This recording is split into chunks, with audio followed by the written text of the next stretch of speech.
I'm Marcus Smith, and this is Constant Wonder. Freedom House Part 2. This is a continuation of the awesome story about a persistent, dedicated group of innovative upstarts in Pittsburgh who pioneered the concept of paramedics, the whole idea of administering emergency medical services away from traditional hospitals. I'm talking about the first responders, the pioneers of street medicine, as it's called. Now, if you're just getting on board with this story, be sure to jump back to part 1 of this podcast in order to get up to speed. It's a course of events that began in 1966 when Pennsylvania's former governor, who had also been a 4-time mayor of Pittsburgh, suddenly collapsed while speaking at a political rally. By today's standards of urgent care, his ambulance ride may as well have been by hay cart or horse wagon. Now, it was a modern automobile, but in function, little more than a thing with wheels, long enough to transport a recumbent body. For this former Pennsylvania Governor David Lawrence to survive, his only real chance was to reach medical experts without delay, those experts waiting far, far away behind hospital doors. If you haven't heard part 1 yet, I'm not going to spoil it for you by telling you whether he made it or not. Now, there's wonder to be found in so many different aspects of this story, but I think one of the biggest places is in the fact that for something that is just understood as a given today, street medicine actually had to be invented, and there was somebody to do it. Now, returning to the point in the story where we left off, here's Kevin Hazzard again. He's a veteran paramedic, a journalist, and author of American Sirens, the incredible story of the black men who became America's first paramedics. Imagine you're sent out to help someone. Your sole purpose is to save lives in need. You get to somebody's side, and they say to you, is there somebody else? Can't you send someone else? I didn't know that they were going to be sending you. Are you sure you have to touch me? Because I'm not certain I want you to touch me. And they had to deal with a lot of that with patients who were not at all certain that they wanted 2 black men laying hands on them. Now, I don't know about you, but I scarcely know how to react when I hear about these kinds of scenarios, and apparently there were many. What a warped world, I think, where someone teetering on the brink of death might object to treatment because of the color of a first responder. Here's John Moon, one of the Freedom House paramedics. We met him in episode 1, with his view of this from the ground. There were times where we would come upon a person in an affluent neighborhood that had their own personal views or opinions on being examined by an African American. And they would essentially say, well, I don't want you to do all that. An example would be maybe there's certain articles of clothing that I would have to open or remove to place electrodes on your chest to monitor your heart. Instead of you putting emphasis on your condition, you put the emphasis on the person that's actually doing it. It's up to me to slowly pacify that situation to a point where I could get the job done, because you had already built up this perception in your mind that this black person is coming in here laying his hands on me. It had never happened before, and how dare you? But you simply say, I'm here to help you, number one. And number 2 is, if you don't want me to do A, B, C, and D, then your prognosis is obviously going to change. Are you willing to accept that risk because you don't want me to touch you? There were sometimes, yes, I'll accept it. And other times they relented and said, okay, whatever you have to do. Each person had its own way of dealing with these unique situations.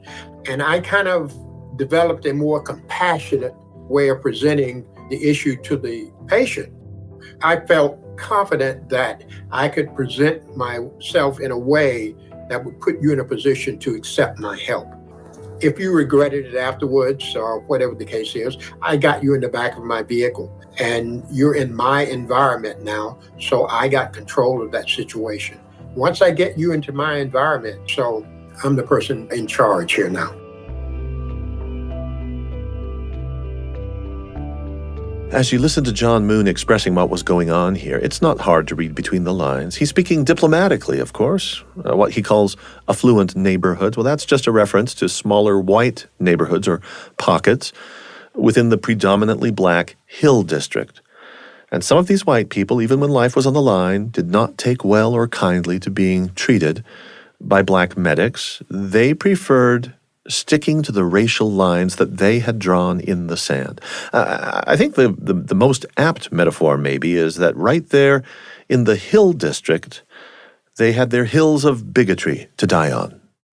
Perhaps the most frustrating and heartbreaking part of this is the city itself, from a governmental standpoint, never accepted them. The moment that Freedom House gets out there, other cities around the country begin adopting their model. There's proof that other cities were both reaching out to them and also sort of looking at what they were doing and saying, yeah, that's it. Let's go ahead and copy that. And they were doing it quite successfully. At one point, they attend a conference in Mainz, Germany. So they are all over the place. They are accepted everywhere but at home. The mayor, a guy named Peter Flaherty, never embraced Freedom House. He spent a lot of time insisting that his hesitation to their organization was that he didn't believe that paramedics were of value, and he didn't think that they were worth any money, and that the police were good enough. One by one, they were able to prove his arguments wrong. And when he finally had no more arguments, he just started putting impediments in their way. So they made it so they could not use their sirens downtown, which slowed them down. And then there were all these rumors that got started that, be careful in a Freedom House ambulance. They're selling drugs out of those things. They're running dice games out of those things. It was a very difficult environment that they had. And yet every day they showed up, they ran their calls, and they served as not only a model inside the city of Pittsburgh for how things should be done, but nationwide as a model for how things should be done. So the Freedom House medics had to prove their worth. And they must have done this on hand of very specific cases. I know you tell a story, for instance, of a kid on a bicycle and a head-on collision. Is this the kind of proof that at least let them make those inroads, if not fully persuade someone like Mayor Flaherty? Yeah. There are a number of instances in which Freedom House really shines. And one of them, as you say, is there's a child in a neighborhood called Squirrel Hill. Squirrel Hill is a mostly white neighborhood outside of the area that Freedom House would normally cover. In my mind, is in an affluent neighborhood where Freedom House was not allowed to provide service, there was a young kid struck by a bus. He was on a bike, and the bus really critically injured this kid. So since Freedom House is not allowed in this affluent neighborhood, the police were dispatched. They arrived on the scene and noticed that the severity, and they got back on the radio and said, could you send us Freedom House ambulance? And the dispatcher politely told them, I can't do that because it's not their area. The police officer on the scene says, well, it may not be, but we want someone out here that knows what the hell they're doing. And at that time, once again, you go back to Freedom House was monitoring the police's radio. So we actually heard the actual call and the transmission and responded there, subsequently stabilized the child and transported him to the hospital. The call itself, as I'm telling it to you, is a lot more mild-mannered than it actually was, because he was very seriously injured. Traumatic injuries to both legs that required serious surgery once we arrived at the hospital. They win the police department over, although it happens belatedly, unfortunately. But there are a number of cases like that. And, Saffer was not one to be quiet. And as the mayor, and the mayor was not alone, there were other politicians who were fighting as well. But as the mayor kept coming out to say, they're no better than anybody else, or the option is simply too expensive, time and time again, Saffer would present him with empirical data to say, look, your cops are doing this wrong nearly 80% of the time. We're doing it right nearly 80% of the time. David Lawrence is a perfect example.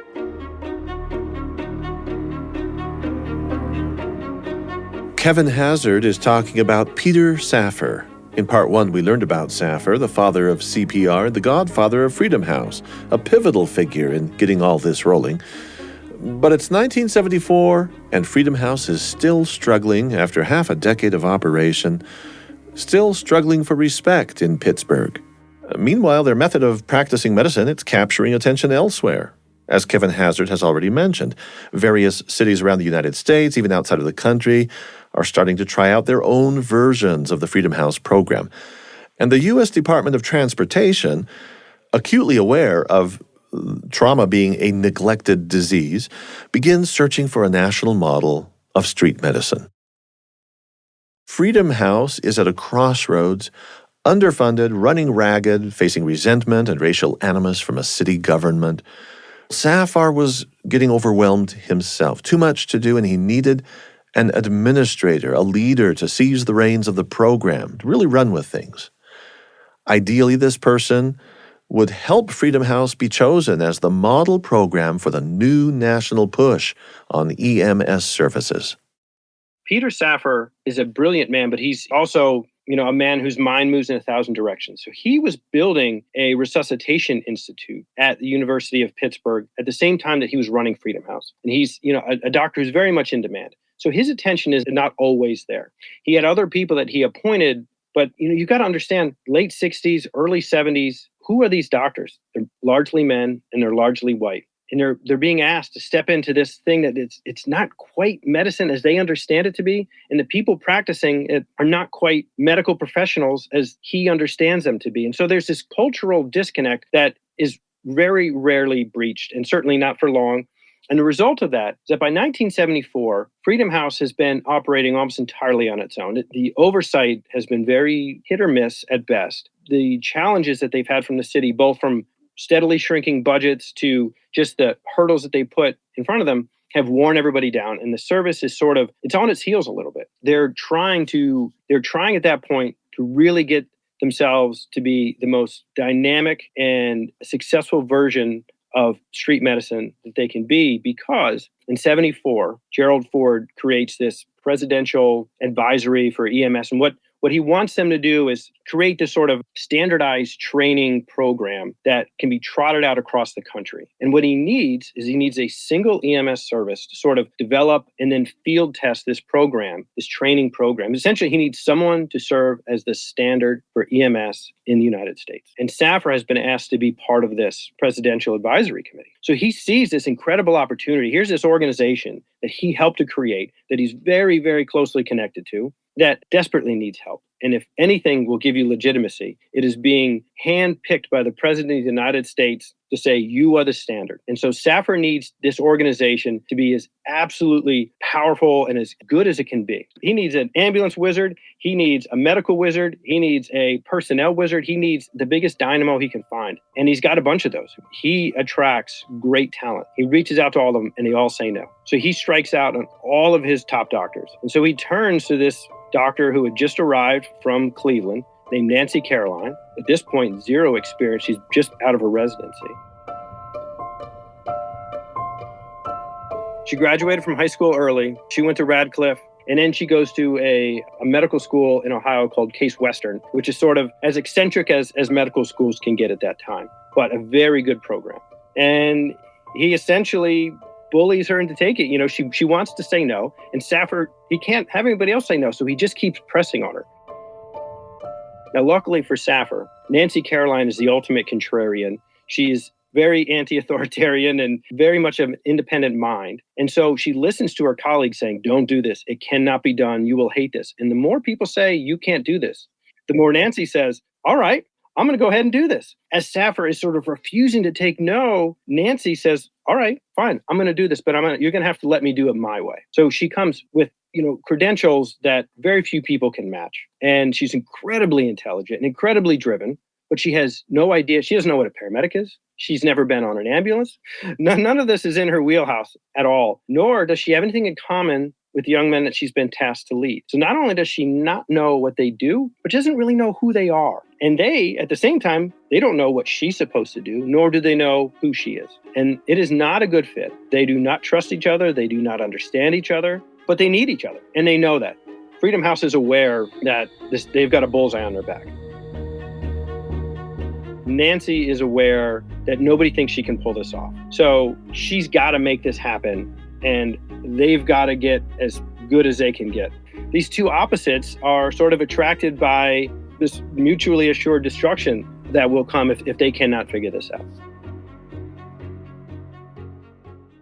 John Moon has especially fond memories of Nancy Caroline. He remembers her as someone who pushed her personnel at Freedom House to take on more and more challenges on the street, and not just more challenges, but new challenges, including certain medical procedures that, outside of the brick and mortar of a hospital, were unprecedented. She was a very compassionate, confident, brilliant person. And she had a way of instilling in you confidence that you didn't know you had. And she did that without the yelling and the screaming, and in a very compassionate way. And she was able to prove to you that you could do a certain procedure, whether you thought it was beyond your scope of training or practice. I, as your medical director, I have confidence in you that you can do it because I saw you do it in training. And she was instrumental in telling me to do the very first out-of-hospital intubation, tracheal intubation in the country. And when she told me to do that, I thought she had lost her mind. And she simply said, I want you to intubate this person. And I did it without thinking, is this something new or is something I should be doing? I went out and did it and transported the person to the emergency room. That was the beginning of the problem because the emergency room physician was not aware of what we were doing in the field. So we come in with this person intubated and he wanted to know who did it. I said, I did. Well, who told you to do it? Dr. Nancy Caroline. He had no idea who she was. Fortunately for me, there was an emergency room nurse that was familiar with some of the stuff that we were doing and simply told him they're allowed to do that now. And subsequently, that was the intervention that kind of put Freedom House really out there. And we weren't accepted by every emergency room that we came into contact with. There were clashes and embarrassing type situations that we encountered because it's a combination of two things. You have to look at the person that's coming in with the patient, and you have to look at how they're presenting medical information to you that you're not accustomed to receiving from them. So Nancy Caroline was able to instill in us that no matter what circumstance you encounter, that you were going to be able to do it because I have the confidence in you. She became part of our family. It was a type of love type relationship. She was crazy about us and we were crazy about her. And just to let you know that we actually took her into our Black neighborhoods, into different restaurants. Here's this type of food that I'm sure you've never eaten before. Here's your opportunity to do it. So she became essentially a member of every crew that she rode with. I want you to try to imagine this picture with Dr. Nancy Caroline, white physician, walking down the halls of a hospital with 4 Black guys with smocks, afro, and beards, walking right into the intensive care unit and walking right up to a person's bedside, not stopping at the desk and saying, I'm here with these trainees or whatever. We were afforded areas that were only reserved for physicians or residents or anesthetists, anesthesiologists. We were given carte blanche to enter every particular arena in the hospital. And it was unheard of for a group of African Americans to do that at that particular time. It was unbelievable that she was able to break that barrier. The one thing about Nancy is that she's a perfectionist and she demands that of them. In her mind, if you're going to be seen as a medical professional, you've got to operate as a medical professional, which means you have to know exactly what to do. You need to know exactly how to do it, and you need to be able to pull it off without messing it up.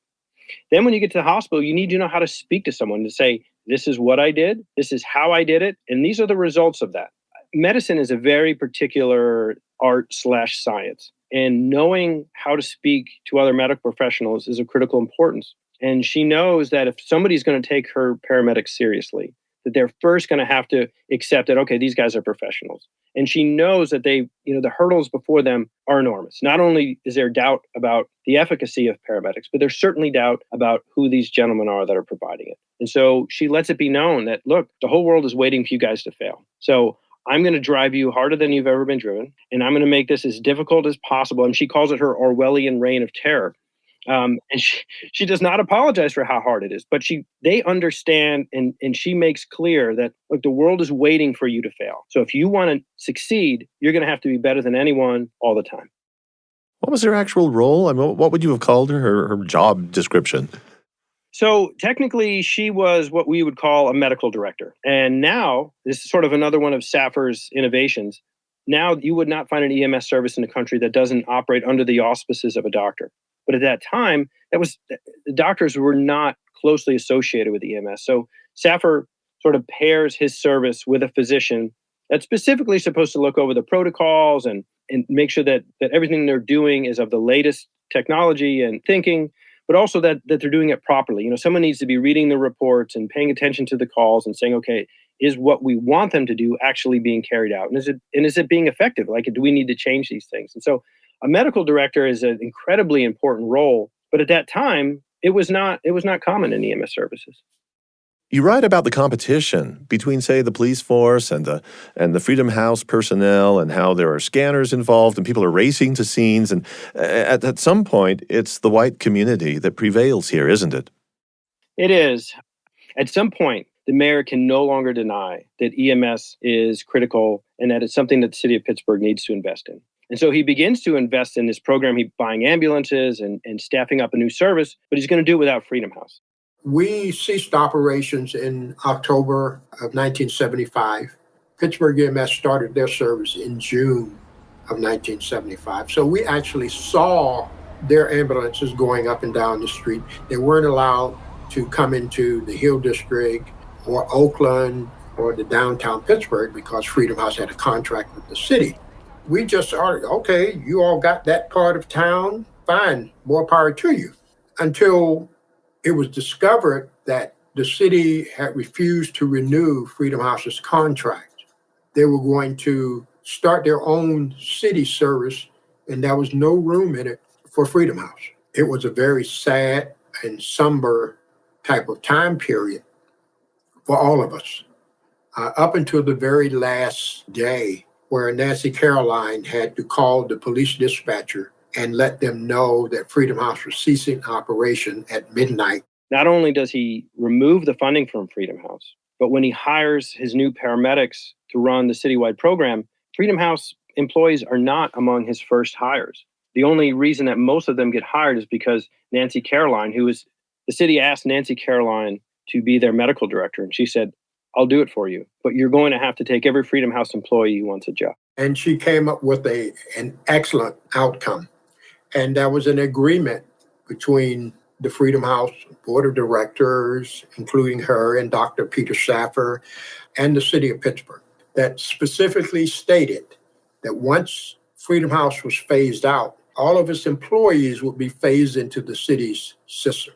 Now, this agreement you would expect was signed and binding. But the problem being with the agreement is we, the employees, had no knowledge of the agreement. Only the city of Pittsburgh government and Pittsburgh EMS at that time knew about the agreement.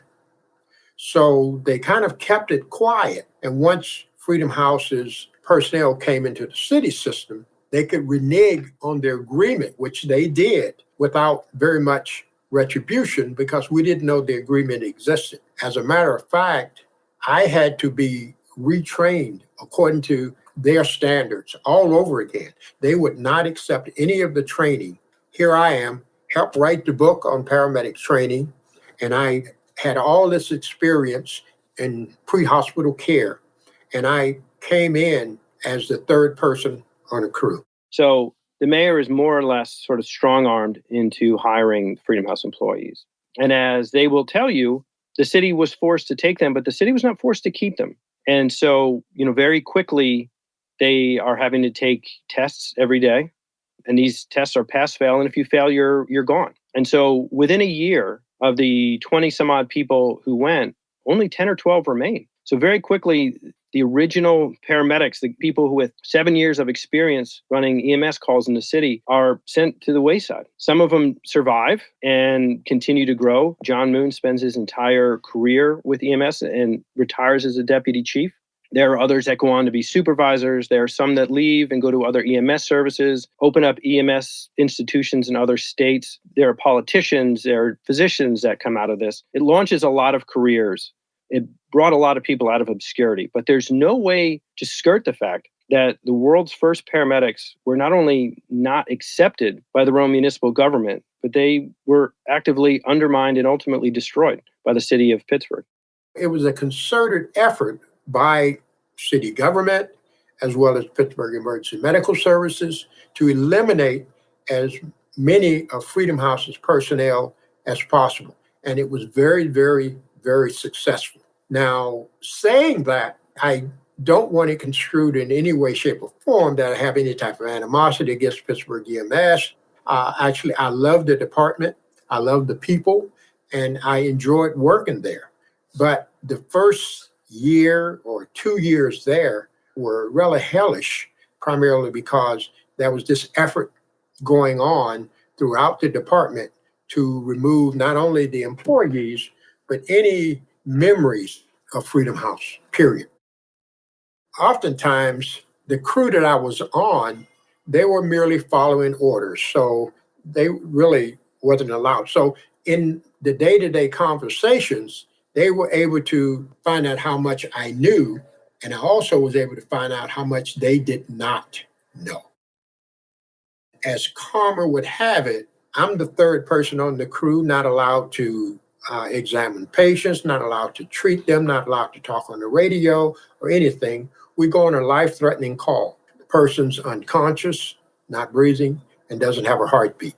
We walk into the house, they walk over to examine the patient and find out that he's in cardiac arrest. Oh, what have we run into? They immediately turned around and looked at me and said, "You take over." Yeah, the same person that wasn't allowed to do anything. So I essentially was introduced by fire, for lack of a better term, primarily because at that particular time, I found out that they had absolutely no idea on how to deal with critical care emergencies.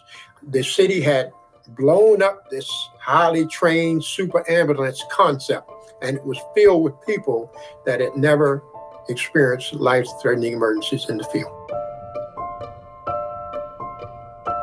They accepted me as an integral part of the crew themselves, because without that particular call, who knows how long I would have to be this third wheel. And it had to be kept a secret because I wasn't allowed to do anything. So it wasn't that John Moon really helped us save this patient. No, as a matter of fact, we asked for a backup crew, and the backup crew came and actually took over the call, and I couldn't interact with them because I wasn't allowed to, despite the fact that I had actually coordinated the call from the beginning to the end. During that time, I also noticed that a lot of the people that I worked with at Freedom House were actually being eliminated, put out of work, also being put through the unnecessary training procedures in an effort to force them out. So I got myself into a mental focus to the point that, okay, I know what I need to do to stay here. But if I ever get into a position where I can make a change in this department, I'm going to devote the remaining part of my career to do that. As I rose up through the ranks and became a supervisor, unfortunately, I had to be twice as good. And as I got to certain positions, I noticed that the department as a whole remained 97, 98% white. There was a time in Pittsburgh EMS where there were only 6 African Americans and 162 member workforce. But what the department failed to realize is they had a troublemaker on their hands. As I got through the ranks, I became more boisterous, for lack of a better term. Then I had to work on the diversity issue within the department. I brought that to the surface of my administration, that it's kind of sad that this whole career began in the Hill District from a Black organization, and we only have 5 or 6 African Americans. We went 10 years without hiring an African American paramedic for the city of Pittsburgh. The troublemaker voiced his concerns, and I was able to get my boss at that time, who was the chief of the department, to listen. And the reason why he listened is because he did his internship under my direction at Freedom House. So he came into the organization, Freedom House. I kind of took him under my wings and made him feel comfortable, and he never forgot that. This is what I would call a happy, sad story. Freedom House develops the concept, paves the way, serves as a model nationally and internationally, and then gets squeezed out.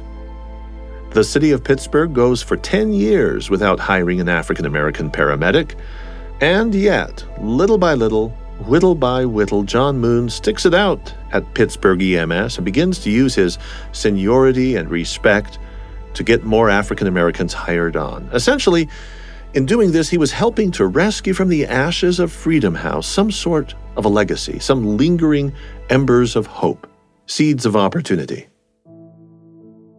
It was up to me to make sure it worked.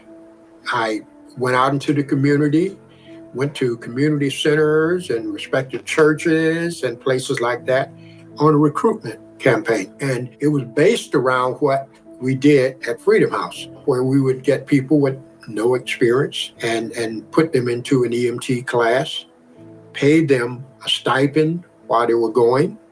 And once they completed the EMT component, they would go into the paramedic training. In addition to that, I was able to convince the city of Pittsburgh to hold positions open within Pittsburgh EMS until this group completed their training.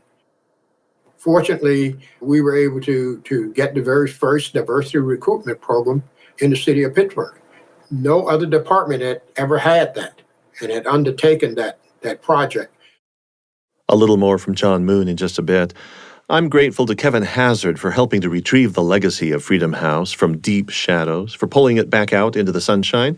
He tells the whole story in his book, American Sirens, the incredible story of the black men who became America's first paramedics.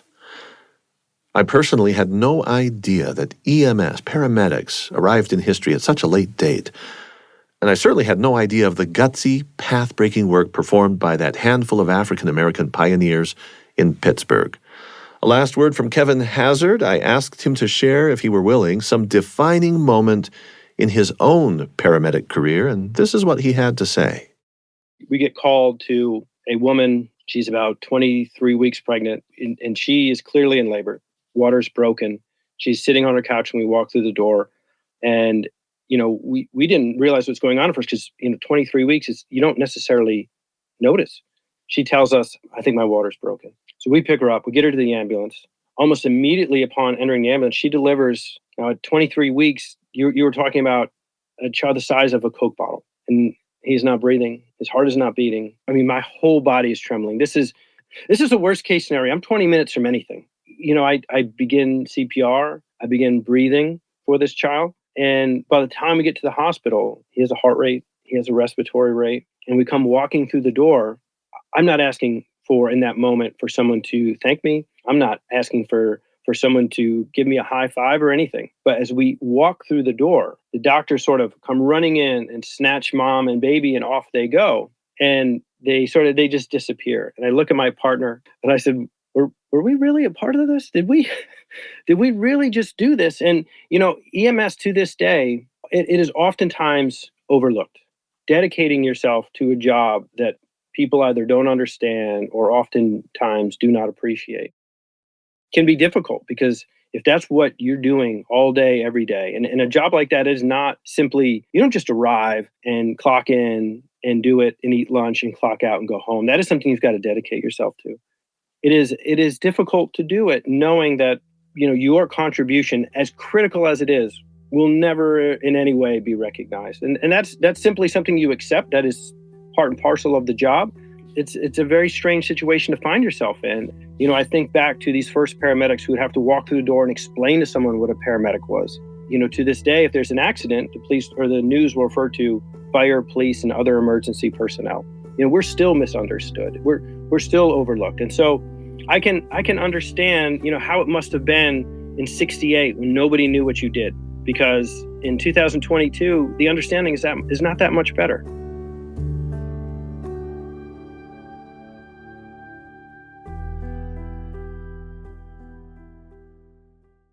There's a man named George McCary, very young, 1968. So he's among the second class of Freedom House paramedics. He's a high school graduate, no interest in getting a job, just wants to hang out and have fun. He lives with his grandmother. His grandmother's about to kick him out. He doesn't know what he's going to do. And his cousin comes to him and says, "Hey, I hear there's this thing. It's called Freedom House. And it'll give you training. They'll pay you to go to training, and it'll give you a job." And so he says, "Fine, I'll do that." And his grandmother says, "I don't think you're going to make it." He sticks through the class just to prove her wrong. This young guy is sort of a self-described hustler.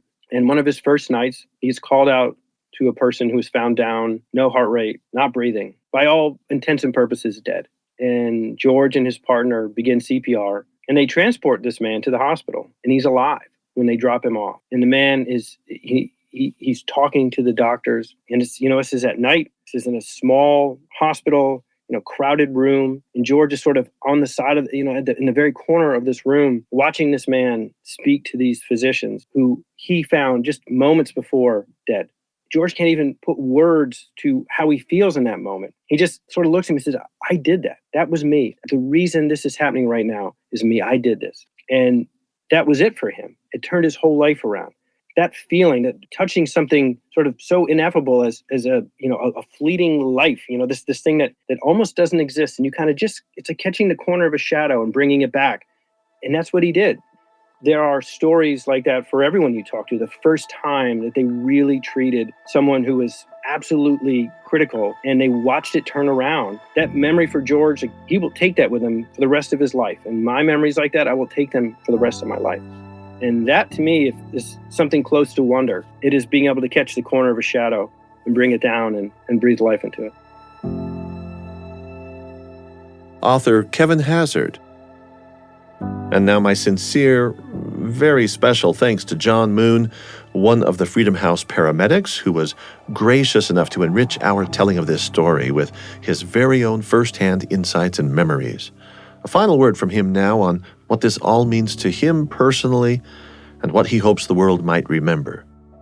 I didn't know what I was getting into at that particular time, but here I am, going into the operating room and intubating patients that are ready to go under surgery. Those types of things that are normally done by an anesthetist or an anesthesiologist, walking into an intensive care unit, not stopping at the desk to say, "I'm here, show me around," but immediately walking up to a person's bedside with Dr. Nancy Caroline and saying, "Okay, what do you want me to do for this patient?"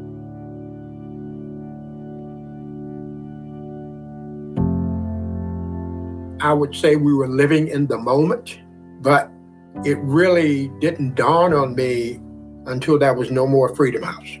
And once there was no more Freedom House and I experienced the issues and concerns and problems that I had in that transition period, then I knew then that we had made a mark on this, not necessarily Pittsburgh, but this country.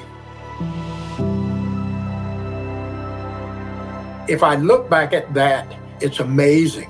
Every time I see an EMS unit, I wonder, do they know where the foundation of that career path came from?